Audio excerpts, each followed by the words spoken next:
What if the very thing people dismiss as useless is the answer you've been waiting for?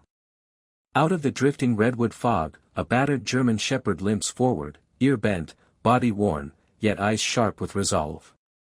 At his side trudges a former Marine, eviction notice stuffed in his pocket, carrying nothing but the weight of failure and the loyalty of his dog. They've been mocked, cast aside, forgotten.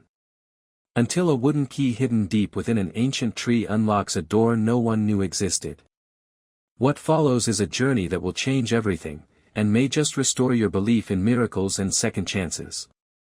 But before we begin, tell me where you're watching from. Drop your country in the comments below. And if you believe no veteran or animal should be abandoned, make sure you subscribe, because this story might just move your heart. The fog rolled in slow from the Pacific, swallowing the jagged cranes of Eureka's harbor and softening the edges of its Victorian rooftops. Autumn mornings in Northern California always carried that sting of salt and cedar, crisp, clean, and edged with memory. From a distance, Eureka looked like a postcard. Streets lined with gingerbread houses, fishing boats bobbing in the bay, and the towering redwood standing like ancient watchmen just beyond the town. But for Jack Maddox, the charm had long since faded. Each street corner echoed with reminders of what he had lost, jobs gone, neighbors' pitying glances, and the cruel laughter of those who said he'd never amounted to anything. Jack was 37. Years in the Marine Corps had forged him into a man of discipline and scars. His shoulders had carried packs heavier than some men. His posture remained rigid even when exhaustion pressed down like stone. His square jaw spoke of a man who had clenched his teeth through firefights and long silences alike. His short brown hair was flecked with premature gray, strands earned in sandstorms, sleepless nights, and from lowering too many friends into desert graves. Though he no longer wore the uniform, he still shaved clean every morning, a habit he'd never broken. But it was his eyes people remembered. Blue-gray, steady but weary, like storm clouds hanging over the Pacific, eyes that silenced children and made grown men hesitate before speaking. Home for Jack was nothing more than a rented room above a mechanic's shop on 5th Street. The mattress sagged, the paint peeled, and the salt air gnawed at everything. Work was scarce since the lumberyard closed. Around town, "Thank you for your service" rarely came with a job offer. His marriage had been another casualty. Sarah Whitfield, once Sarah Maddox, had been drawn to Jack's stories in the early years, his adventures overseas, the discipline that steadied him. But years of shrinking paychecks and multiplying bills hardened her. She had grown up under a father who promised much and delivered little. Watching Jack return home jobless made him feel like one more broken promise. 2 years earlier, she'd left with nothing but a final glance, a look mixing pity with resentment. That look haunted Jack more than any battlefield. He wasn't completely alone, though. His companion was Ranger, a German shepherd with the bearing of a warrior and the limp of a wounded veteran. Ranger was 6, his sable coat dusted with gray, his hind legs scarred where shrapnel once tore muscle to ribbons. Officially, the Marines had retired him as unfit for duty. But Jack knew better. He had seen Ranger drag a fellow Marine from a collapsed trench in Helmand. He had felt the dog press close against him on nights when sleep threatened to drown him in nightmares. Leaving Ranger behind in a kennel had never been an option. They had been discharged together, 2 broken soldiers with nothing left but loyalty to each other. Ranger's ears were mismatched, one bent at the tip, the other standing proud. His amber eyes seemed to read Jack's silence better than any person could. Then came the morning everything changed. The letter didn't look like the usual pile of bills and rejection slips. Thick envelope, handwriting he hadn't seen in years. The return address read, Samuel Maddox, his late uncle. Samuel had died only weeks earlier, a quiet recluse most townsfolk dismissed as odd. They called him Treehouse Sam, laughed about his eccentric ways, and claimed he'd wasted his life among the redwoods. But Jack remembered him differently. Weathered hands, a gentle smile, and a stubborn reverence for the natural world. Summers spent listening to him call the redwoods, cathedrals that outlast the empires of men. The letter, penned by Samuel's lawyer, delivered an unexpected inheritance. Not money. Not land. A treehouse. Jack had almost laughed. A treehouse. After everything, the universe had left him with a child's plaything. He could already hear the snickers at the tavern, the Marine who fought for his country only to inherit a ladder nailed to a tree. But the words stuck with him, treehouse located on the family tract. Samuel had never been careless with words. In his hands, a treehouse might mean something more. So that afternoon, Jack packed a bag, Ranger trotting loyally at his side.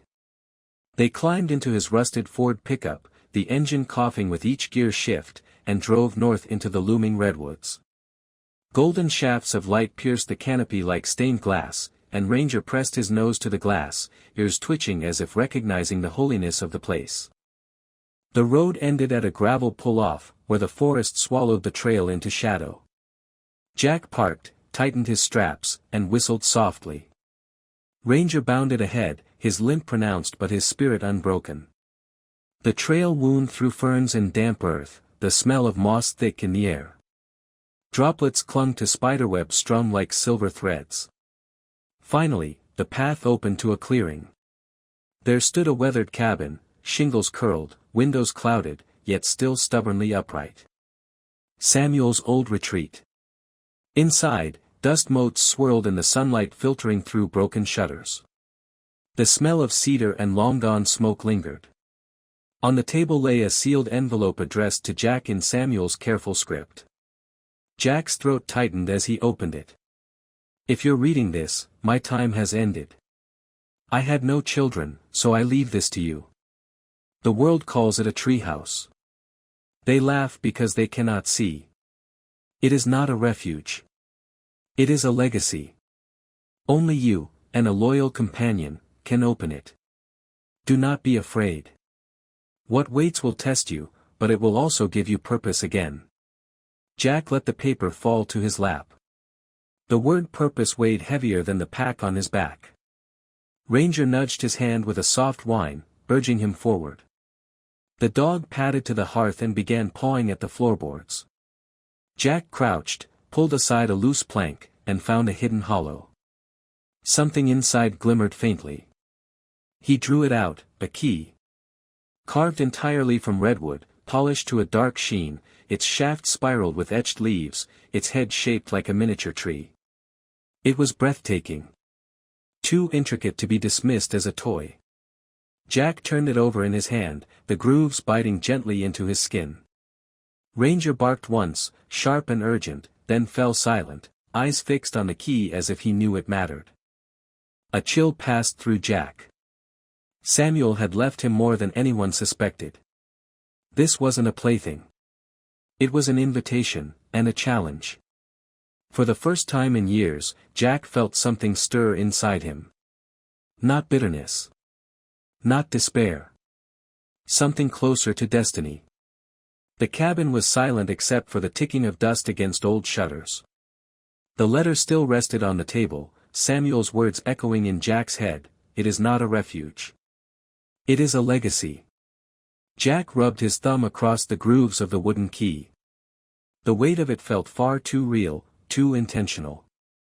Beside him, Ranger's tail brushed the floor, steady and rhythmic, as if even the dog sensed that something greater had been set in motion. Jack's uncle had always been a strange man to the town. Treehouse Sam, they called him, eccentric, reclusive, with his long silver hair and his endless muttering about the wisdom of trees. Neighbors laughed, wrote him off as harmless, even pathetic.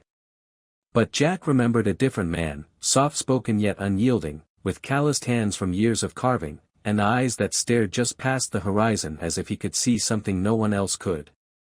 Samuel had no wife, no children. Whispers claimed heartbreak had hollowed him out when he was young, but Jack had never pressed.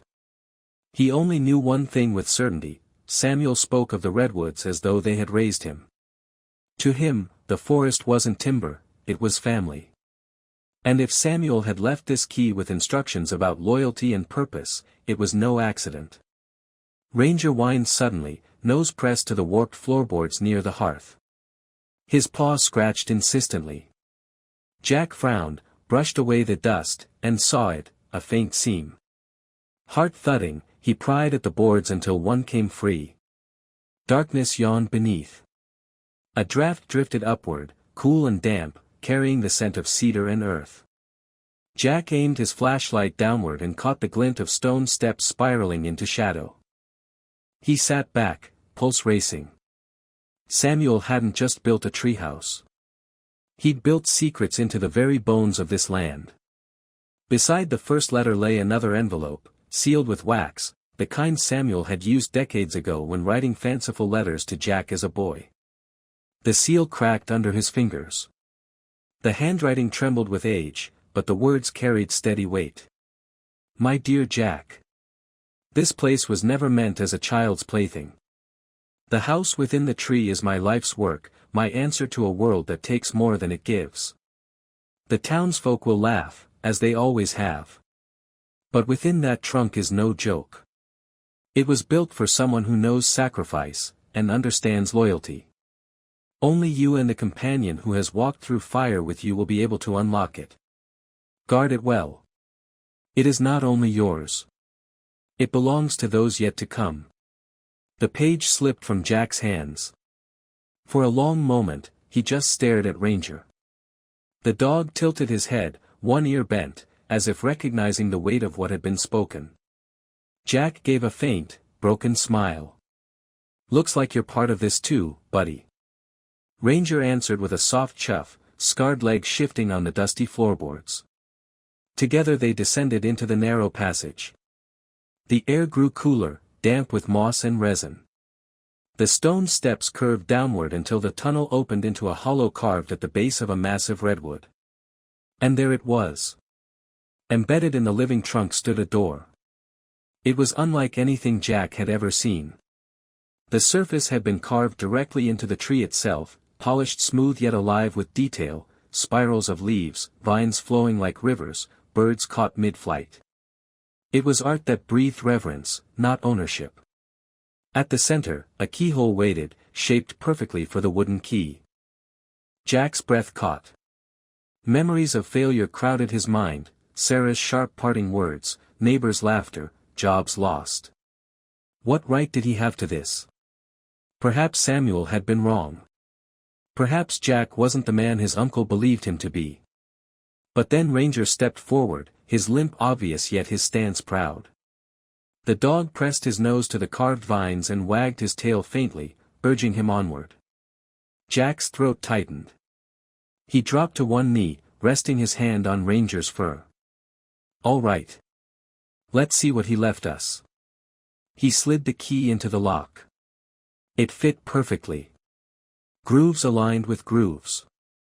When he turned it, a series of clicks reverberated deep within the trunk, low, resonant, like hidden chimes stirring awake. The carvings trembled faintly as if the tree itself were alive. Then, impossibly, the door swung inward. A flood of golden light poured out, not electric, not artificial, but something warmer, like sunset captured inside the tree. Jack raised his arm to shield his eyes. Ranger barked sharply, ears pricked, as the glow revealed a spiral staircase curling upward into the heart of the redwood. Jack's chest tightened. He had expected nothing more than dust and maybe a platform nailed to branches. But what stretched before him was sacred. The staircase glowed amber, vanishing upward into brilliance. This wasn't refuge. It was a summons. The air itself seemed to hum, as if the tree breathed around them. Jack gripped the railing. Ranger pressed close to his leg, eager but steady. Together, they stepped forward. The stairs wound upward, polished steps that looked as though they had grown naturally from the living wood. Jack's boots creaked on the surface, his palms sliding along a railing warm with the pulse of life. Behind him, Ranger's claws clicked rhythmically, his breath quick but excited. The glow deepened as they rose. When they emerged onto the first level, Jack froze. He had expected a crude platform. Instead, the chamber expanded around him like the inside of a cathedral carved from glass and redwood. Curved panes stretched outward, catching the canopy in sweeping arcs. Shafts of late sunlight poured in, staining the polished floor in amber and scarlet. The walls themselves seemed alive, the tree wrapping protectively around what had been built within. At the center stood a console. Its surface was dark, smooth as obsidian, faint etchings glowing like embers. It looked less like woodwork and more like something out of an advanced laboratory. Ranger padded past him, tail wagging, nose brushing against a thin pipe running along the floor. Jack crouched, tracing it with his fingers. Not metal, something else. A flexible composite, running downward toward the earth. Water line, Jack muttered. Ranger barked once, bounding toward a recessed basin where a faint trickle of clear water flowed. He drank eagerly. Jack dipped his own hand in.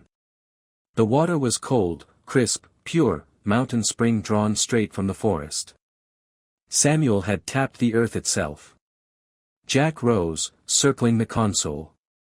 Carved into its surface were symbols, spirals, leaves, sunbursts, waves. At the center was a shallow recess shaped precisely like the wooden key. His pulse thundered. Unlocking the door had been one thing. But this felt bigger, like unlocking something meant to outlast generations. He looked to Ranger. The dog had finished drinking, now sitting attentively, bent ear cocked in that quizzical way of his. As if saying, "Do it." Jack inhaled deeply. Then slid the key into place. At first, silence. Then a low hum. Symbols lit one by one, sun, droplet, spiral, leaf, glowing with steady light. The hum grew, resonant, vibrating through the floor, through the walls, through the very bones of the redwood. Jack staggered as the structure seemed to awaken. Transparent panels embedded in the curved walls flickered, filling with shifting diagrams, streams of numbers, glowing graphs. He stepped closer, eyes wide. Solar input measured in kilowatts. Water flow rates. Wind velocity. Internal humidity levels. The entire structure was alive. Not a house.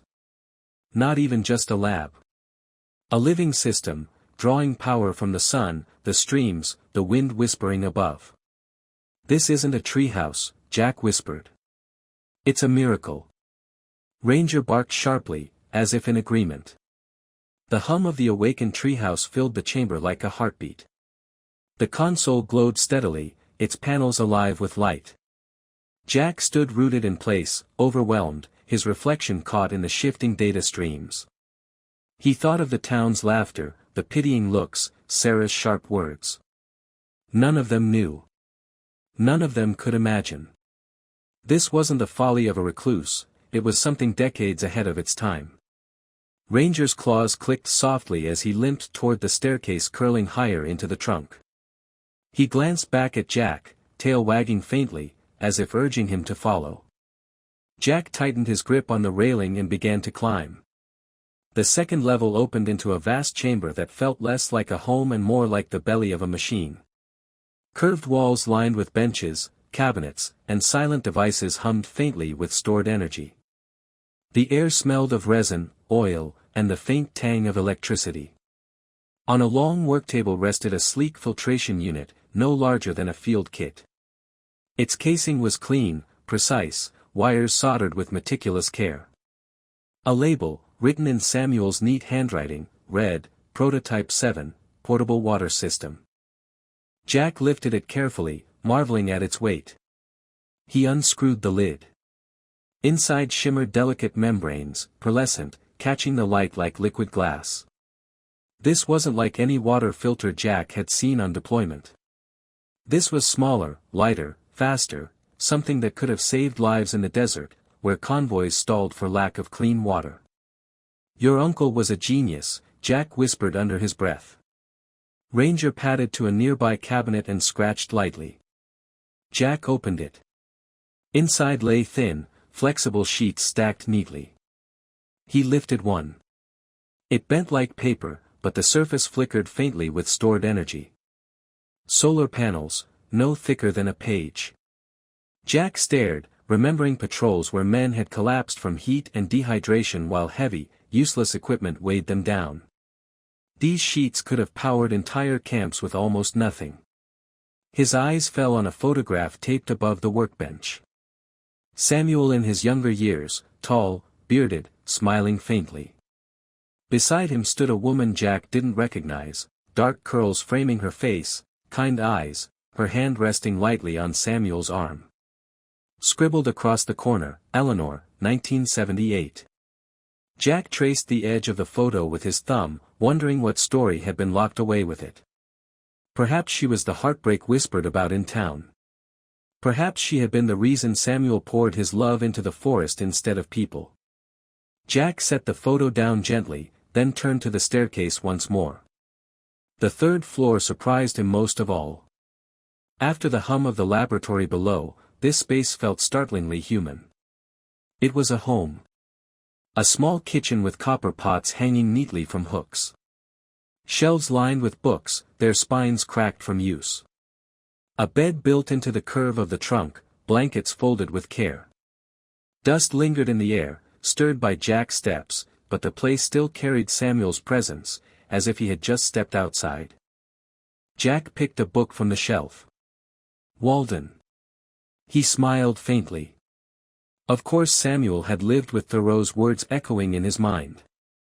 On the table lay a chessboard, mid-game, as though its player had simply walked away. The black knight poised to strike the queen. Ranger sniffed curiously at the pieces, then padded to a trunk near the wall. Jack opened it, revealing folded sweaters, flannel shirts, and a faded green jacket that smelled faintly of cedar. Samuel had lived here, thought here, worked here. But Jack knew this wasn't the end. The staircase continued upward. When he emerged into the fourth floor, his breath caught. The observatory stretched in a perfect circle, its walls made of glass that arched into a dome above. A retractable panel was open, letting in the sharp scent of the evening air. The forest canopy stretched endlessly, a sea of green and rust rolling into distant mountains. Jack pressed a hand against the glass, humbled. The silence up here was cathedral-like, broken only by Ranger's steady breathing. Then Ranger whined, pawing at a panel near the base of the dome. Jack knelt, pried it open, and found a hidden compartment. Inside lay several leather-bound notebooks, worn with years of use. His hands trembled as he opened the first. Sketches filled the pages, solar collectors shaped like leaves, water systems modeled after streams, houses designed to blend with landscapes rather than scar them. Notes crowded the margins, Samuel's handwriting dense but urgent. One line stopped Jack cold. This technology could save millions, but in the wrong hands, it could enslave just as many. Jack closed the book slowly, staring out over the endless forest. He knew then, this was no curiosity, no eccentric's plaything. This was power. And power always drew hunters. He glanced at Ranger. The dog sat alert, amber eyes watchful, ears pricked. As if he, too, understood the weight of what they had found. That night, Jack slept uneasily in Samuel's old bed. The house hummed softly around him, its systems alive. Ranger curled at the door, his injured leg twitching in restless dreams. The scrape woke Jack. A faint metallic sound, somewhere below, steel against wood. His heart lurched. He reached for his flashlight, every instinct of a marine snapping awake. Ranger, he whispered. The dog was already up, growling low, hackles raised. His bark echoed through the chamber, sharp and fierce. Jack moved cautiously down the spiral staircase, light cutting across the dark. On the second floor, the sound grew louder. He swung the beam across the lab. For a heartbeat, a shadow moved, human, quick, vanishing. Who's there?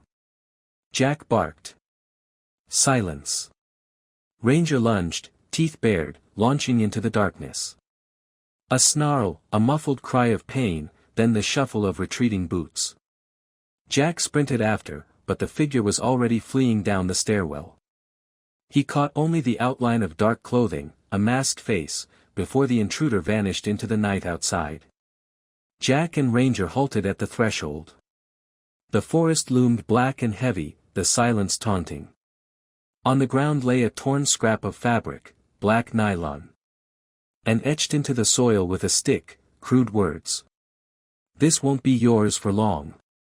Jack's knuckles whitened around the flashlight.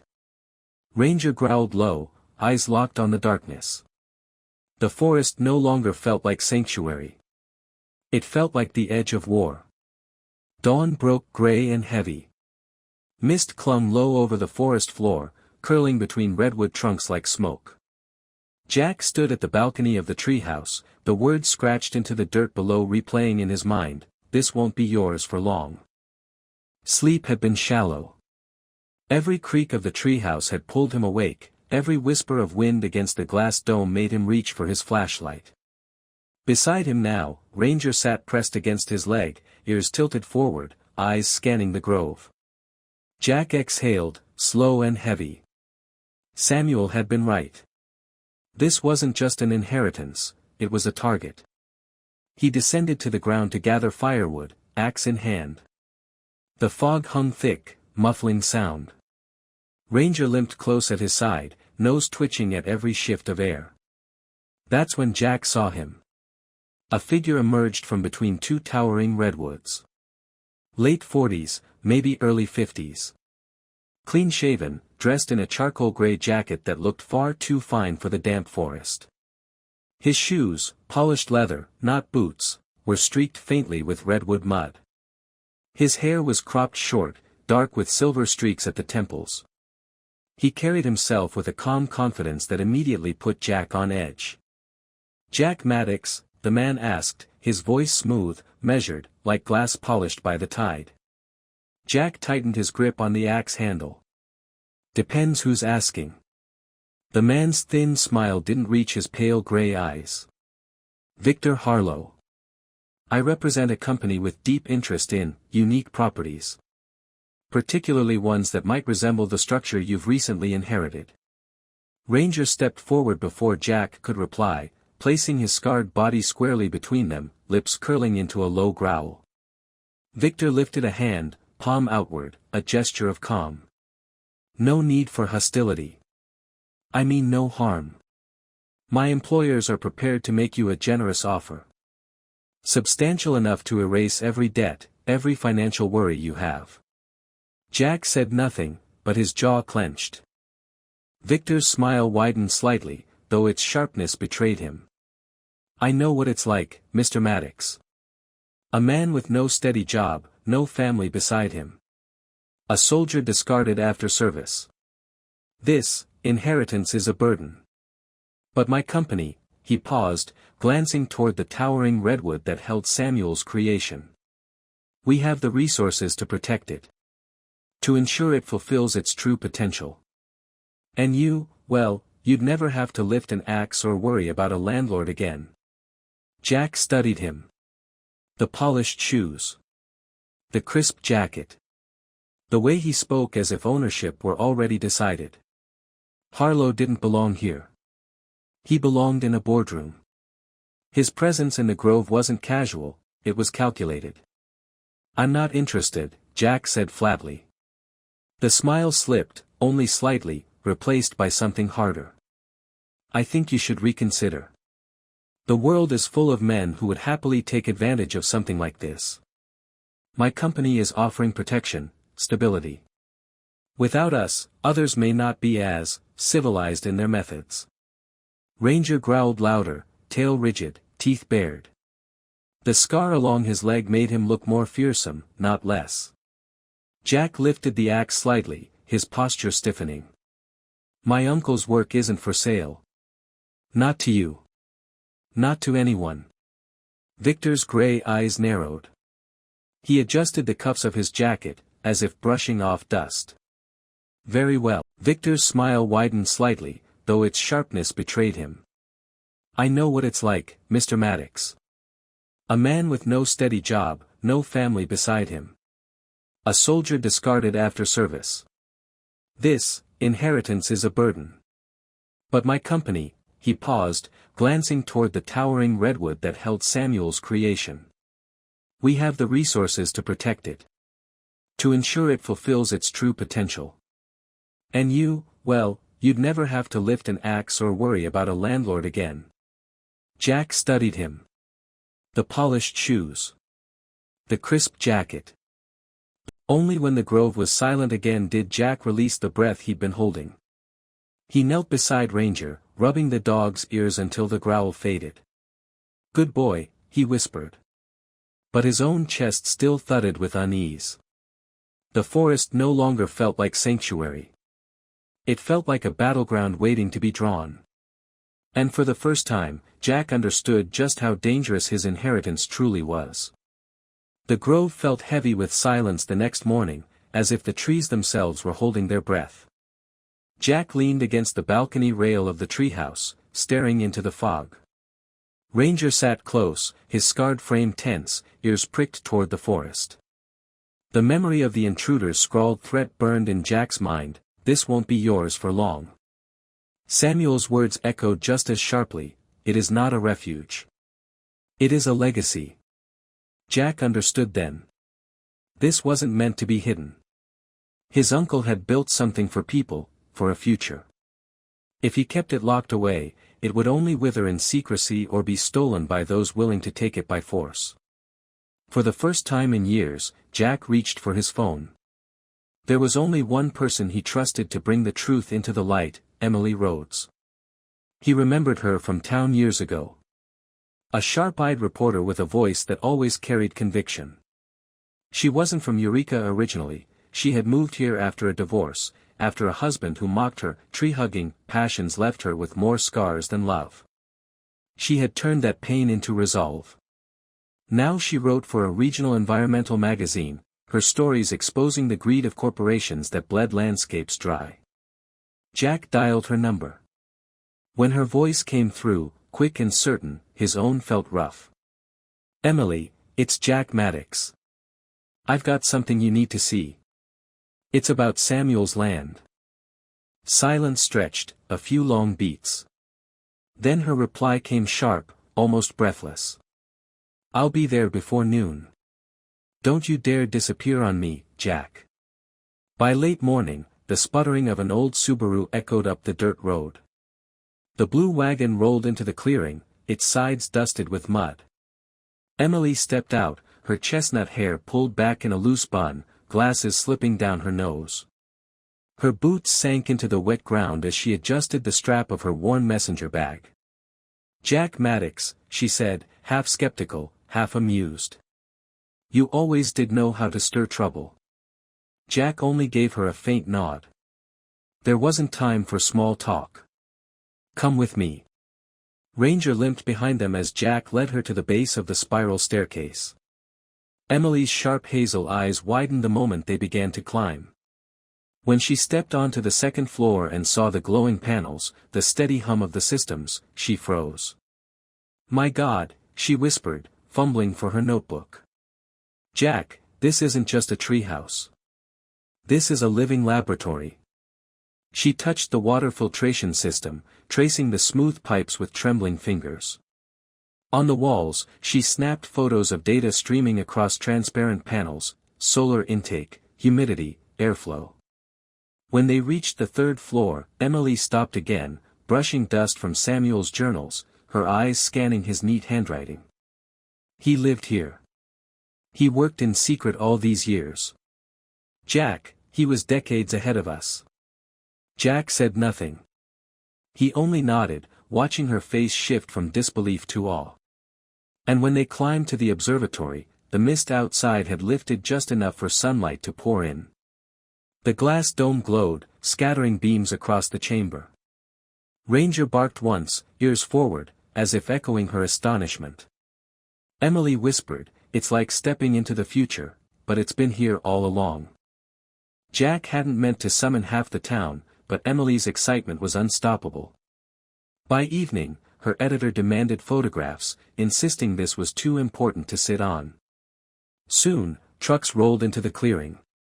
Old friends from the lumber mill, neighbors who had whispered about Treehouse Sam, and curious children who had only heard rumors all gathered beneath the towering redwood.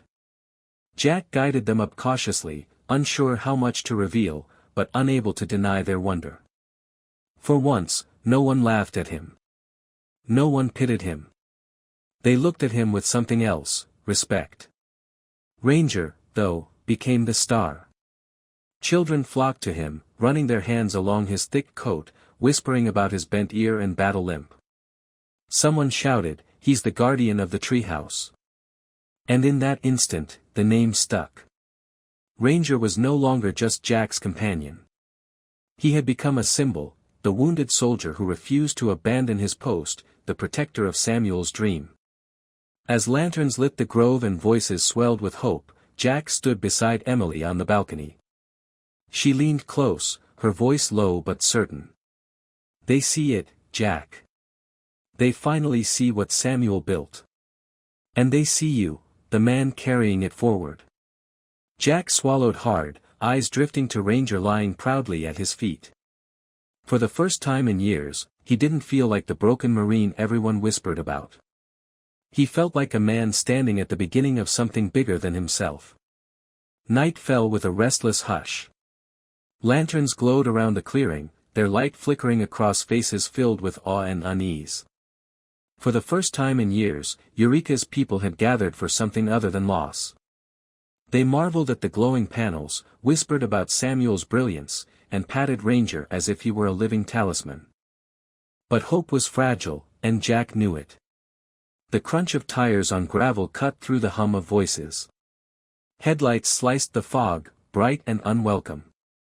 A sleek black sedan rolled into the clearing, its polished body foreign among mud-splattered pickups.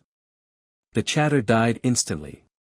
A heavy-set man climbed out, adjusting his suit jacket as though he were stepping into a courtroom instead of a forest. His thinning hair clung damp to his forehead, round glasses catching the lantern light. Every step carried rehearsed confidence. "Mr. Maddox," the man announced, his voice deep, practiced, meant to dominate. "My name is Franklin Gley.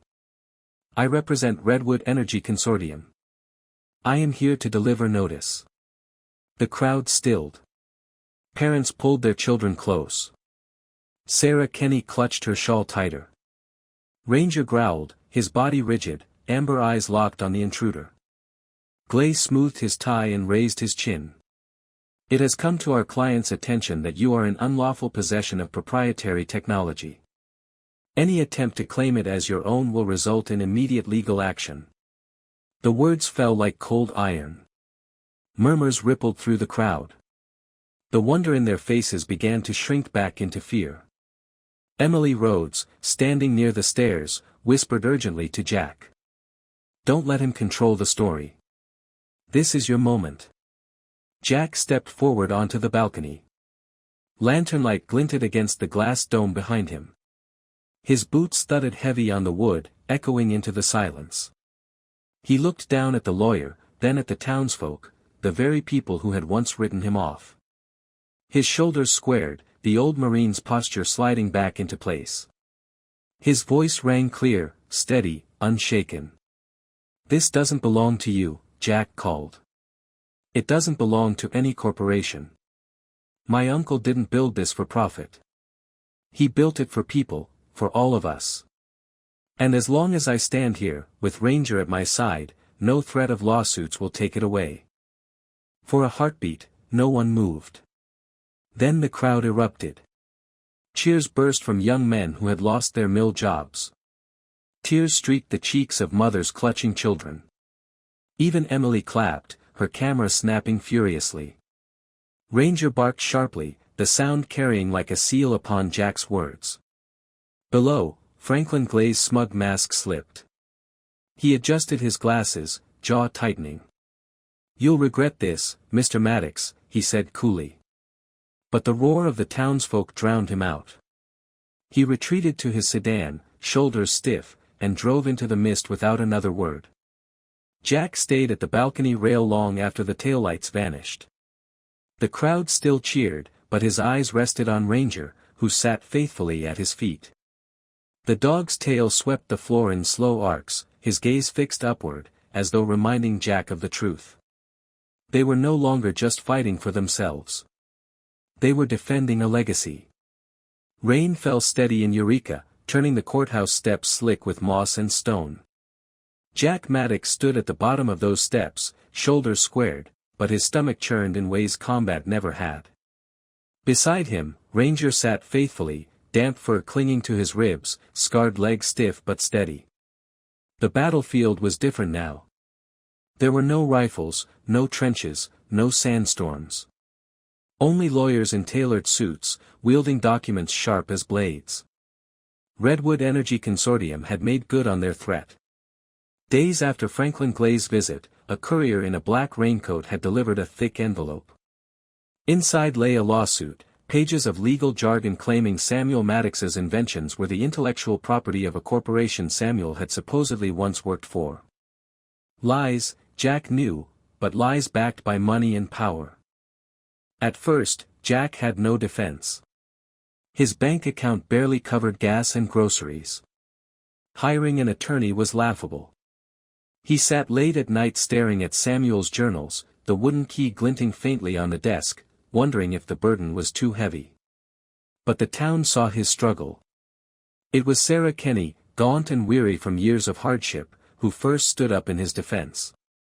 At the diner one evening, she rose from behind the counter and addressed the room. Jack fought for this country. Now he's fighting for all of us. We're not going to let him stand alone. A jar appeared on the counter.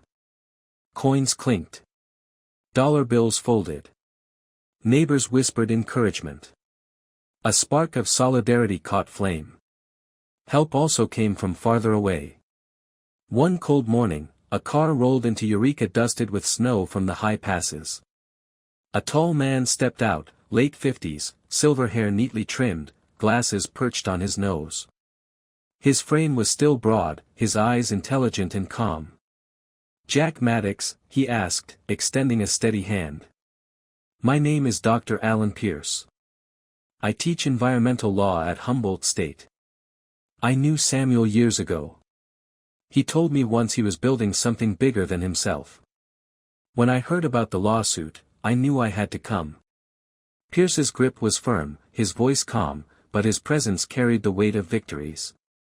He had once stood against oil giants in Washington and won.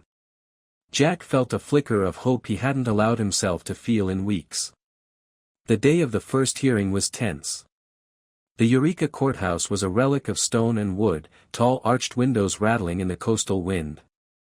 Inside, the air smelled of polish and paper. Judge Margaret Holloway presided, a stern woman in her early 60s, steel-gray hair cropped short, her eyes sharp enough to slice through pretense. On one side sat Franklin Gley and his corporate team, their suits immaculate, briefcases gleaming. Gley wore a smirk, as though the verdict were already written.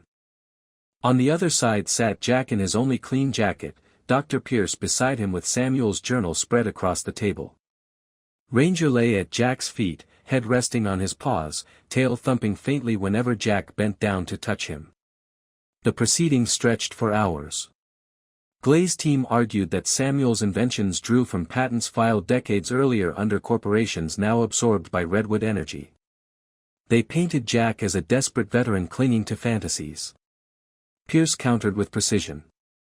He laid Samuel's notebooks before the judge, pointing out dates that predated the corporation's claims. He produced Samuel's patent filings, small but legitimate, in Samuel's own name. And finally, he presented the wooden key, carved uniquely, described explicitly in Samuel's will as, the sole means to unlock my work. Your Honor, Pierce said, his voice calm but unshakable, this is not about profit margins. It is about honoring the clear intent of an inventor who left his legacy not to a corporation, but to his nephew, and, through him, to the world.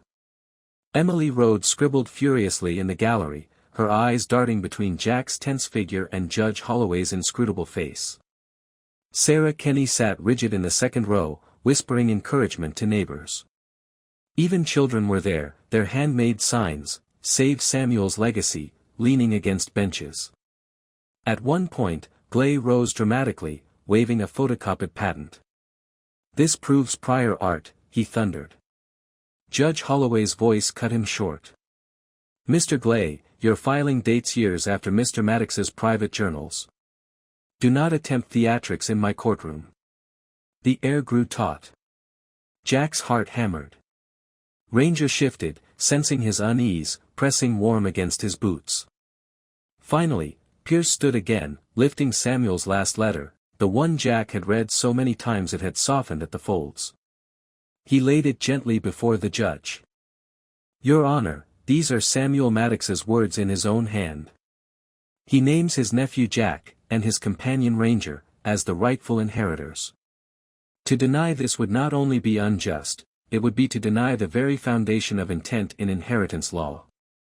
Silence filled the chamber. Judge Holloway read the letter quietly. Her eyes softened, though her face remained composed. Then she tapped her gavel once. "I have heard enough." The room stilled. Her voice rang clear. "The evidence is decisive. The journals, the patents, and the unique wooden key demonstrate that these technologies belonged solely to Samuel Maddox. His intent was explicit, they were to pass to his nephew, Jack Maddox. The court rules in favor of Mr. Maddox. Redwood Energy Consortium's claims are dismissed." The gallery erupted. Sarah wept openly, gripping a neighbor's arm. Emily's pen stilled at last as she broke into a wide smile. Children clutched their signs high. Ranger barked loudly, startling even the judge, as if he too understood the victory. Jack exhaled a breath he hadn't realized he was holding. For the first time in months, the crushing weight lifted. Franklin Gley gathered his papers stiffly, face pale with fury, and stormed from the courtroom without a word. Dr. Pierce placed a steady hand on Jack's shoulder. "You see, Jack, justice isn't always swift." But today, it stood firm. As Jack stepped out into the rain-slicked streets, townsfolk cheered. Children waved their hand-painted signs. Ranger barked again, the sound rolling across the courthouse steps like a promise. Jack raised the wooden key high, Samuel's gift gleaming in the damp light. This was no longer just his fight. It was a future he had been trusted to carry. 6 months later, the grove no longer felt like a battlefield. Where once there had been silence and fog, now there was laughter, hammering, the smell of fresh-cut wood. Paths had been cleared through the redwoods, careful not to scar the forest. Small cabins dotted the edge of the clearing, built not with greed, but with patience, designed to blend into the landscape rather than devour it. Samuel's dream had become the town's. The water system he had built now fed clear streams into storage tanks, giving the people of Eureka what the drought had threatened to take. His solar sheets, thin as paper, powered light strung across homes, humming gently as the sun dipped each night. Farmers used his irrigation prototypes to coax new green from tired soil.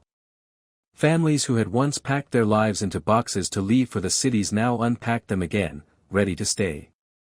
At the center of it all, the treehouse glowed. It had become a symbol, not a relic of a mad recluse, but a beacon of what could be built when greed stepped aside. Scientists visited from universities, students came on field trips, and neighbors walked the spiral stairs with reverence, tracing the carvings Samuel had left. And everywhere Ranger went, children followed. They tied red ribbons around his collar and whispered stories about the guardian of the treehouse. His scarred leg and bent ear no longer seemed marks of damage, but of survival. He limped proudly through the clearing, tail high, a living reminder of loyalty. Parents pointed him out as an example, this dog never gave up. Neither should you. Jack often sat on the observatory balcony at dusk, watching the sun stain the sky with fire. The weight he once carried, the shame of failure, the sting of Sarah's departure, the ache of being seen as broken, had shifted. The burden was still heavy, but now it had purpose. Emily was often there beside him, scribbling notes for her next article, her laughter carrying easily in the crisp air. Dr. Pierce still visited, guiding the legal structures that would keep Redwood Energy at bay.